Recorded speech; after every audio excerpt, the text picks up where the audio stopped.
the last part of this month.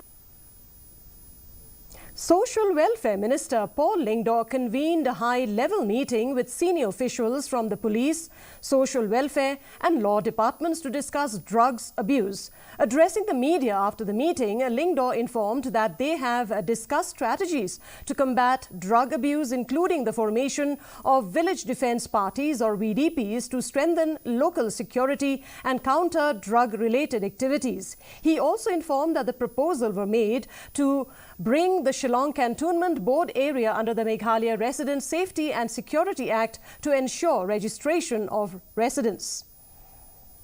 Leading to the spurt of cases of drug trafficking is the fact that areas falling under the Shillong Cantonment Board have not been responsive and have not been able to tackle the issue of settlers within the jurisdiction of the cantonment area. So a number of suggestions had come up during the meeting, including bringing the area under the MRSSA for immediate registration of residents of that area.